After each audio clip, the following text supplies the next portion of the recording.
nos fornece, nos proporciona, quando ela está em equilíbrio, seriam impagáveis. Só que a natureza não manda esse boleto. E a gente continua lidando com ela como se fosse de graça. A gente não paga por ela, não é verdade? Pode passar o slide, por favor? Então, a saúde planetária é esse termo, que é um termo recente, um conhecimento que tem uma visão interdisciplinar, então que se conecta com várias áreas, com vários campos do conhecimento, para ter como essa percepção de que o nosso bem-estar, no longo prazo, e não precisa nem olhar para o longo prazo, pode ser do curto, médio e longo prazo, ou seja, o nosso estar do presente e do futuro depende do bem-estar da Terra. Esse planetinha aqui, em que estamos inseridos. E só temos esse planeta. Só temos essa opção de planeta.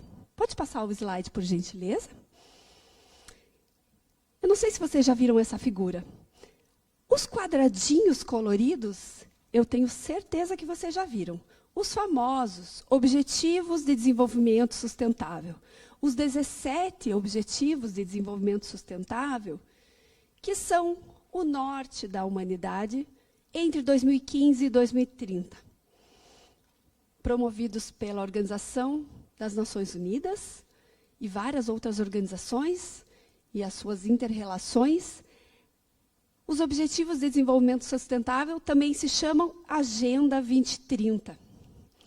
Sabem agenda? Aquela agenda de papel? Quem tem agenda de papel ainda nos dias de hoje? Eu tenho. Mas também tem a agenda do celular, do telemóvel. Mas a agenda é aquele lugar que a gente consulta quando a gente quer saber o que a gente tem de compromisso no dia, não é isso? No dia, na semana, no mês, a gente abre a agenda, seja ela de papel ou uma agenda digital, e a gente vê quais são os nossos compromissos para os próximos dias, para as próximas horas, enfim. A Agenda 2030 nos mostra esses compromissos. Nesse formato aqui, que se chama ODS, no bolo de casamento, porque parece um bolo de casamento, daqueles muito chiques, casamentos chiques com 3 andares de bolo. Já viram isso? Casamento, parte de baixo, a parte de cima, a parte menorzinha em cima. Lembrando que a parte de cima, ela está apoiada na parte do meio, e a parte do meio está apoiada na parte de baixo, que dá a base, que dá o sustento, não é? Exatamente dessa forma, percebam que os ODS relacionados às questões econômicas, elas estão apoiadas sobre as questões... Opa, pode voltar, por favor? Acho que eu apertei aqui, me desculpe. As questões econômicas estão apoiadas nas questões sociais, que, por sua vez, estão apoiadas sobre as questões da biosfera, dos recursos da natureza.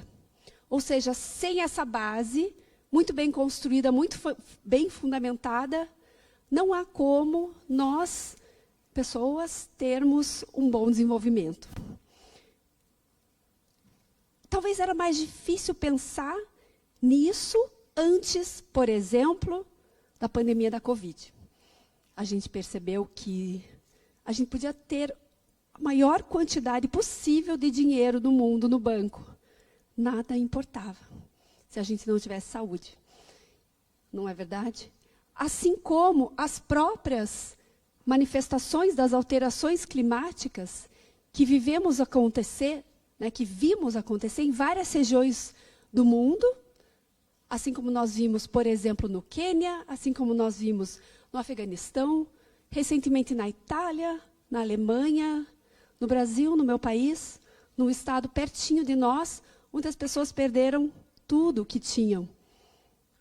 Por conta das questões ambientais, elas perderam toda a capacidade, inclusive, de ter saúde, de ter trabalho, de continuar desenvolvendo suas atividades. Pode passar, por gentileza? Então, o que a gente faz no mundo, tudo que a gente faz como pessoas, como empresas, como sociedade, como cidades, como políticas públicas, ela também volta e nos afeta. Só que nem sempre é do jeito que a gente gostaria, do jeito que a gente espera que seja. Quando a gente compreende e age sobre esses desafios, A maneira como a gente se comporta, a maneira como a gente consome, a maneira como a gente produz e se relaciona, ela é uma questão extremamente importante porque ela traz esse relacionamento com a saúde planetária, que, por sua vez, impacta em vários setores da nossa vida e também na saúde e na saúde mental. Pode passar, por gentileza? Eu quero falar sobre os limites planetários. Em 2009, vários cientistas renomados do mundo se reuniram para discutir quais seriam os principais fatores que regem o equilíbrio do nosso planeta. São muitas coisas, são muitas temáticas. Eles fizeram um esforço muito grande para trazer uma lista de apenas 9. Mas eles são bem abrangentes. Então, esses 9 limites, eles são mudanças climáticas, novas entidades, eles estavam pensando em alguma coisa que eles não tinham certeza, 2009, né? O que é que poderia ser um grande impacto? Revelou-se que isso, de fato, é a poluição plástica. Ozônio estratosférico, aerosol estratosférico, acidificação dos oceanos, fluxos biogeoquímicos, o fluxo do nitrogênio e do fósforo, uso da água, mudanças no uso do solo e integridade da biosfera. Uma série de coisas, uma série de temáticas aqui, não veio ao caso a gente entrar em detalhes de cada uma dessas coisas, mas é como se todas elas regulassem a capacidade do planeta continuar em equilíbrio, ou se, sofrendo algum tipo de impacto, podia encontrar o seu retorno, a sua resiliência. Lá em 2009, então, quando esse estudo veio, né, pela primeira vez, né, e foi publicado, dos 9 limites planetários, 3 já estavam ultrapassados. Então, imagine aqui nessa figura, que parece uma... Está apagadinho, mas acho que vocês conseguem ver as cores, principalmente. Imagine que cada um desses 9 limites, eles estão divididos nesse gráfico, um pouco incomum. É como se fosse uma pizza dividida em 9 pedaços.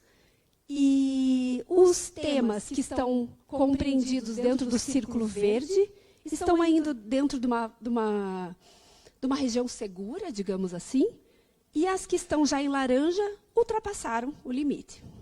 Isso era 2009. 2009 é ontem, né? Eu me lembro que eu estava fazendo em 2009. Pode passar, por gentileza? Em 2015, os cientistas se reuniram de volta. Dos 9 limites, 4 estavam ultrapassados. Pode passar mais uma vez, por gentileza? E agora, no finalzinho do ano passado, 2023, 6 já estão ultrapassados. Aliás, já estão bem ultrapassados, como a gente pode evidenciar aqui pela representação gráfica desses 9 limites. E os limites que estão ultrapassados, está bem pequeno, deixa eu tentar enxergar aqui para poder ler, são as mudanças climáticas, a integridade da biosfera, a mudança no uso do solo, o uso da água e os fluxos biogeoquímicos. Puxa, mas será que isso tem tanta importância na nossa vida? Imaginem que a natureza e os sistemas naturais, eles funcionam como uma grande máquina cheia de engrenagens. Uma se conecta com a outra, que faz a outra girar mais rápido, mais devagar.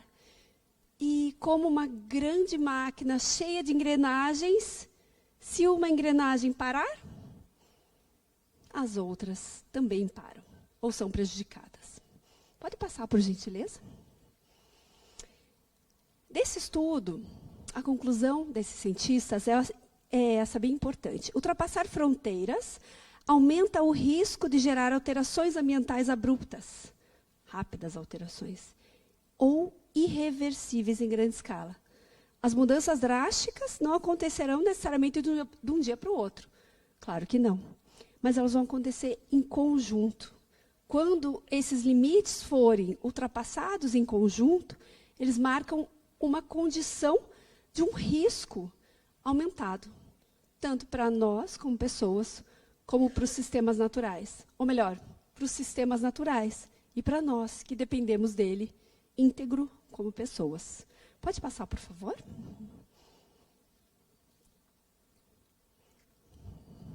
Oi? Produção, por favor, se puder passar. Muito obrigada. Essa figura aqui, vocês sabem o que significa? Quem sabe, quem já viu? Pode levantar a mão e pode falar. Alguém? Arrisca? Hã? Ai, desculpa. Código de barras? Boa. Gostei. Código de barras. Quase isso.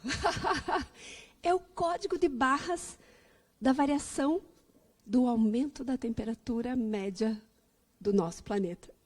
É como se fosse. Está excelente. Muito obrigada pela contribuição. Pode passar, por favor?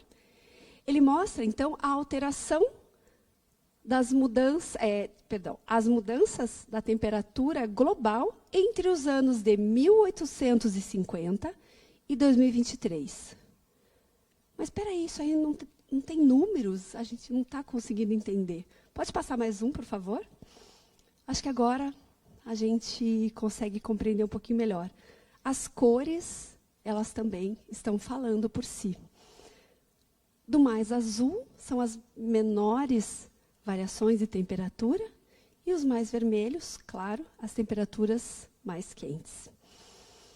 Percebam que praticamente em 2 séculos a gente conseguiu aumentar a temperatura média global em quase 1,5 graus, que é exatamente o que o Acordo de Paris, que eu imagino que vocês já tenham ouvido falar, nos coloca como uma condição de saúde para a gente continuar vivendo nesse planeta. Por favor, pode passar?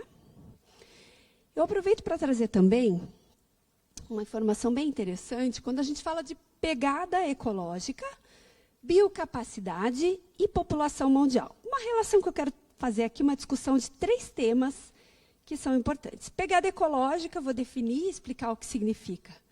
Imaginem que, para a gente viver, a gente depende de alimentos, de bebida, de roupas, de sapatos, da forma como a gente se desloca, viaja, a maneira como a gente trabalha, o que a gente trabalha. Ou seja, para atender às nossas necessidades de vida, existe um impacto negativo. Tudo bem, viver causa um impacto negativo, um impacto ambiental negativo. Neste momento aqui, eu estou expirando, e eu estou emitindo gases de efeito estufa, CO2, assim como todos que estão aqui na sala.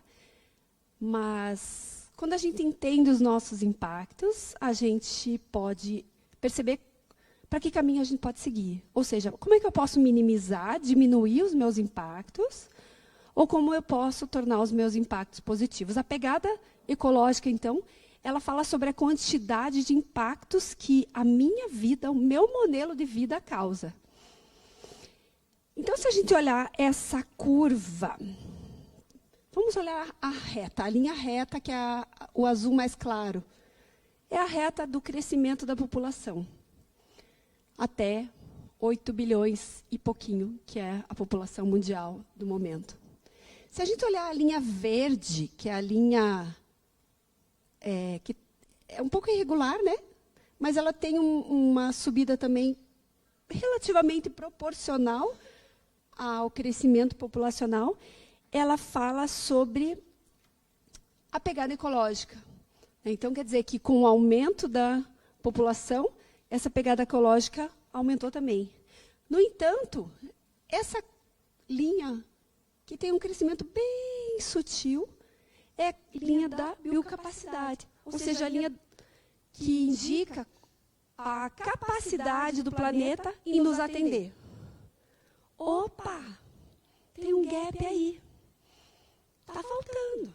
Se a gente está precisando de recursos naturais que seguem essa linha verde, mas o planeta só pode nos entregar essa linha, o que está acontecendo aqui? Está faltando. Está faltando para alguém, ou para alguém. Então, essa linha também ela nos mostra muito sobre as questões de diversidade, as questões de desigualdade. Por gentileza, pode passar o slide, por favor? Se a gente olhar nos países, quanto mais claro o amarelo, bege amarelo, menor é a demanda pelos recursos. Então, aqui a gente já viu claramente um cenário de desigualdade mundial. Nada que a gente não soubesse. Mas aqui, medido como um indicador chamado de pegada ecológica. Pode passar, por favor? E no próximo gráfico, ele nos mostra... Oi, por gentileza, pode passar o slide, por gentileza? Muito bem. Olha só que interessante. Aqui, na forma de planetas.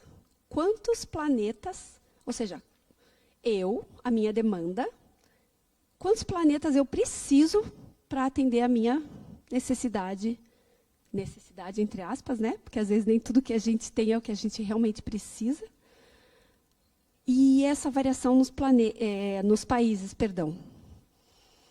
O primeiro país ali, que é uma pessoa para ter uma vida sustentada segundo o seu modo de vida, por exemplo, no Catar, é de 8, 9 planetas.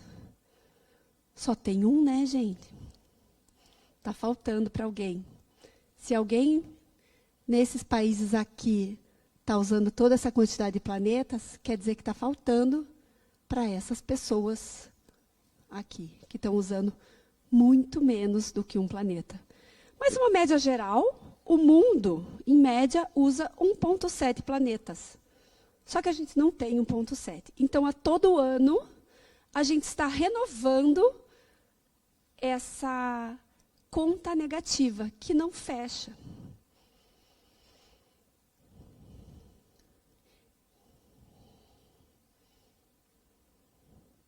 Opa, estou voltando, parece. Vamos ver. E aí, se a gente for olhar para todas as questões, por exemplo, poluição por resíduos sólidos, poluição nos oceanos, estima-se que em 2050 haverá mais